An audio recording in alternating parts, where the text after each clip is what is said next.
Coming up on the Q30 Newscast, will the renovations for the new Recreation Center be completed in time for the fall semester? And see the turnout for the university booster clinics that happened earlier this week. And see what Ambition Unleashed really means to students. All this and more coming up on the Q30 Newscast.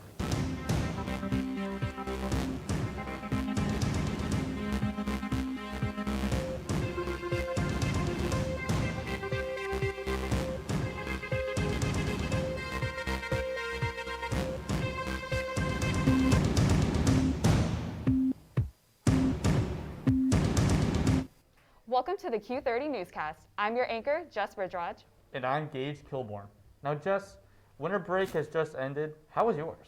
It was very exciting and very relaxing, but it feels even like more happened on campus now that we're back here.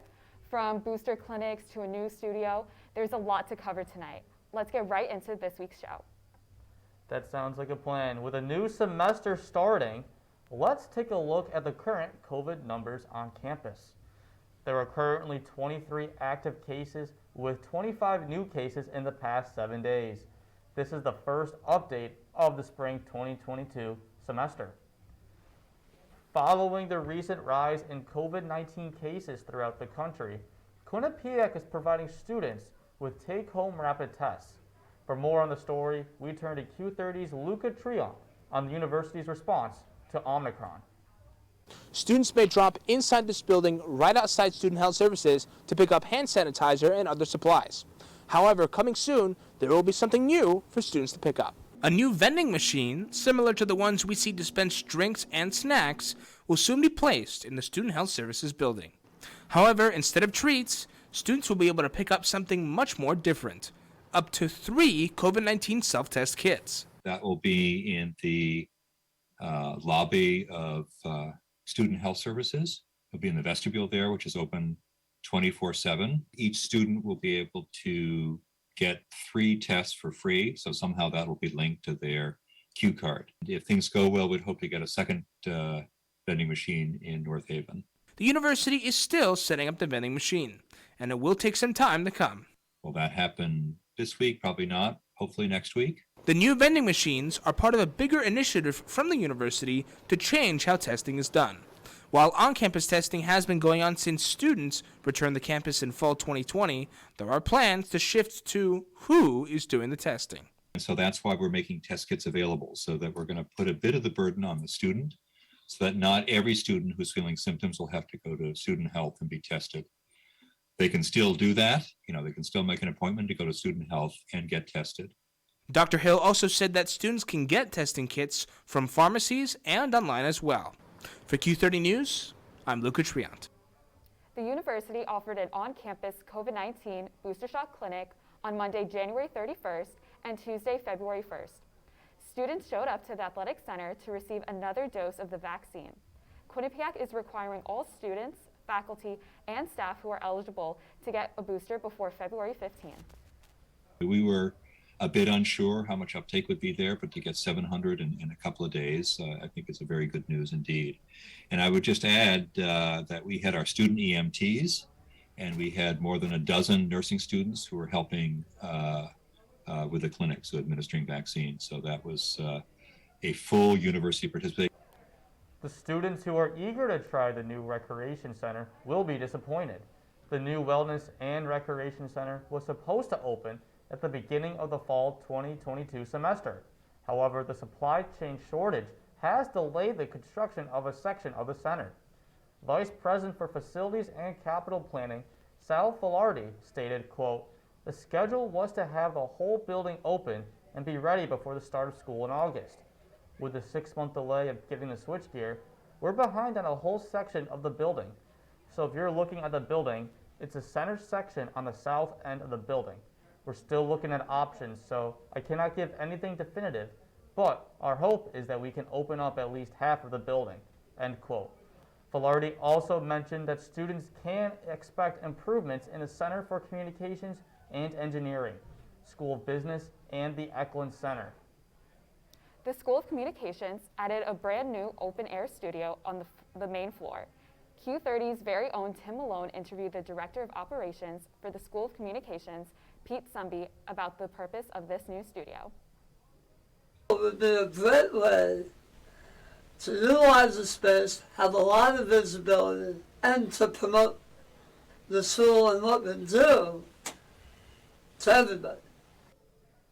Our first break of the show is coming up, but when we come back, Melanie Carreri will be giving us the inside scoop of what has been happening in our nation, such as a judge preventing the plea of someone, and bomb threats at historically black colleges and universities, and more. All of this and more on the new Q30 Newscast.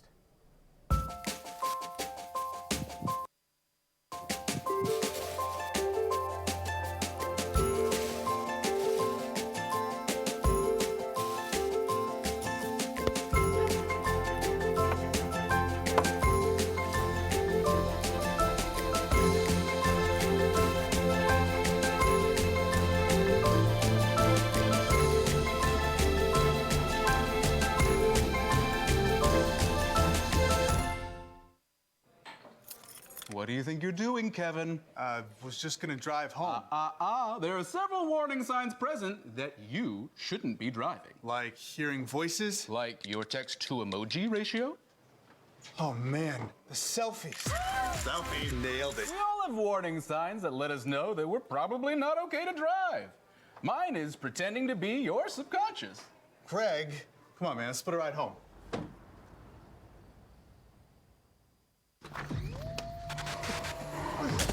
Multiple studies have shown that marijuana can slow both driver reaction and response time, which can be really dangerous. It's here. It's here. Wait. What? I can't drive. Why? My. Oh. Well, you can.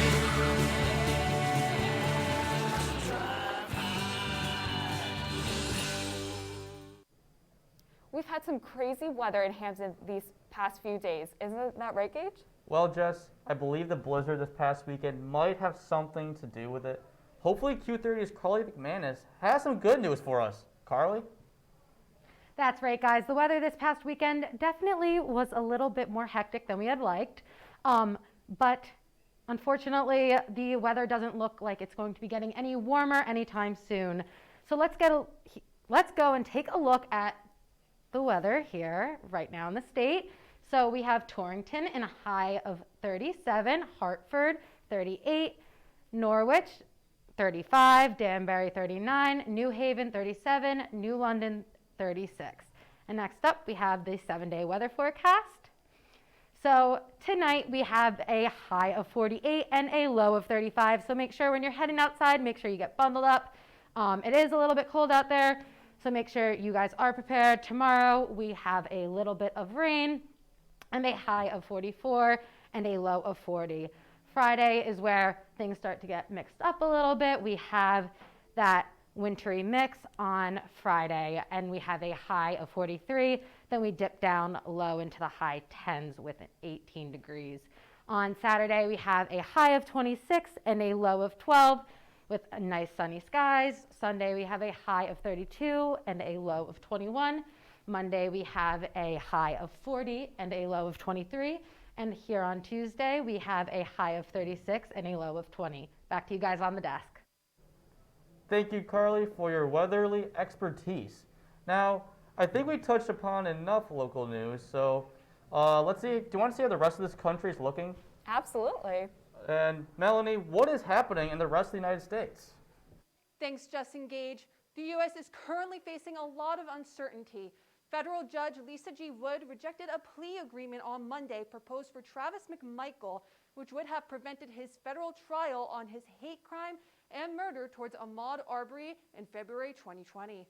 Hours before Wood made her decision, the 36-year-old agreed to plead guilty to omit the chance to appeal his federal sentence of 30 years in federal prison alongside the penalty of life in prison without a parole imposed by a state court judge. The judge gave both McMichael and his father, Greg McMichael, the chance to plead guilty or not guilty this Friday. Historically black colleges and universities have been receiving bomb threats for the past month. On Tuesday, the first day of Black History Month, more than a dozen HBCUs got bomb threats. No bombs were found, nor possible motives were identified by law enforcers. In a statement to USA Today from the FBI, it states, quote, "The FBI is aware of the series of bomb threats around the country, and we are working with law enforcement partners to address any potential threats," end quote. A growing number of students are unsettled by the increase of threats. And that's all we got for national news tonight. Back to Justin Gage at the desk. Thank you, Melanie. We're going to step aside for a quick break. But don't go anywhere, as Keith Savage will be joining us to discuss the men's ice hockey team and how they fared in the Connecticut Ice Tournament.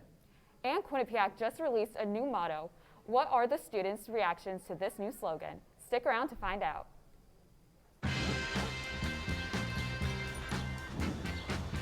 When we adopt a shelter pet, we discover they're a unique mix of all kinds of things. Come on, Jules, spot on this last one. There it is.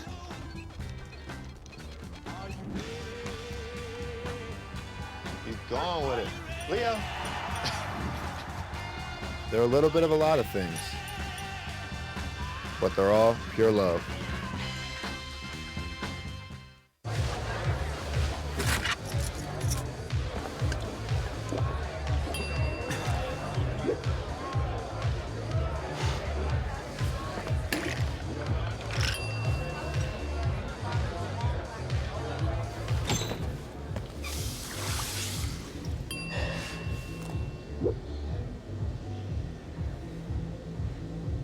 If you need to do something to feel okay to drive, you're not okay to drive. Don't drive buzzed.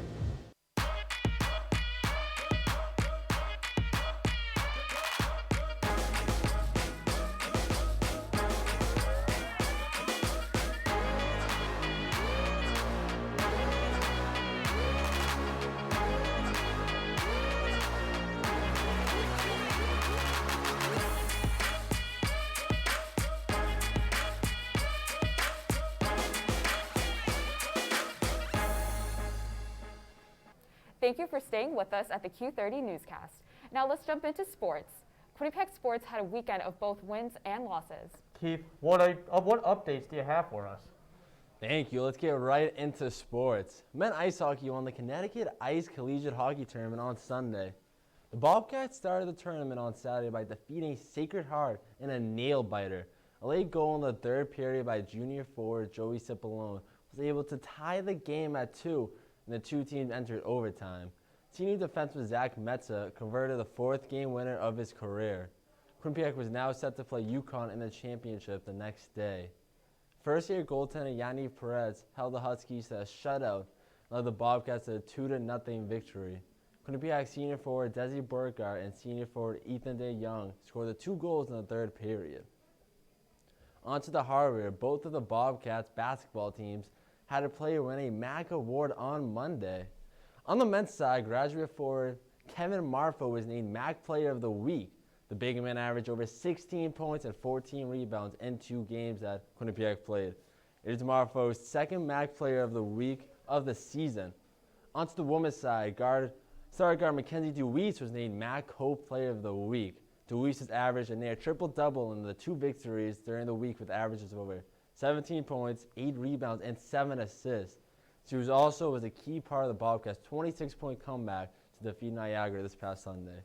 That's all I have for sports this week. Back to you guys on the desk. Thank you, Keith. Many students may have recently noticed that the university has gone with a new identity to begin the spring semester. Q30's own Katie Cohen has more on the story. Quinnipiac University revealed their new national brand campaign, Ambition Unleashed. Ambition Unleashed is the new national brand campaign for Quinnipiac, and it's really our way that we're going to help differentiate and build national distinction for the university and all the amazing qualities that we offer to our students. The campaign is to show the community what Quinnipiac students' ambitions are and how the university helps them achieve those goals. This campaign is going to be, I think, at its most effective and is powerful when we're telling the story of our people. And I think that that's where we're really looking for the partnership of our community, our students, our faculty, our staff, to come forward and to tell us what's so interesting about their ambitions, right? And how we can partner with them to help unlock those ambitions. With this new campaign focusing on sharing students' stories, do Quinnipiac students really feel represented? I don't really feel represented just because, I mean, until they ask me personally, like what my ambitions are, it doesn't really highlight my personal story. I know it highlights other people's, but I think it's more of an individual standpoint rather than as a community. I definitely think having some kind of slogan like that gives this idea of identity, this idea of character, that's something that brings the school together. Students can expect this campaign to be a part of future campus events for many years to come. I think the point of college is to find your ambition and then eventually unleash it in the real world. And as I said, I'm a first-year student, so I don't really have that story for me yet, but I feel like that story is almost being built. For Q30 News, this is Katie Cohen. That is all the time we have for tonight. Be sure to check out Q30 on Instagram and Twitter at Q30 Television. Make sure to download our app to stay up to date with Quinnipiac news as it happens. For my co-anchor and fellow associate producer of Bobcat Breakdown, Gage Kilborn, and everyone behind the scenes, I'm Jess Bridgeraj. Have a great night.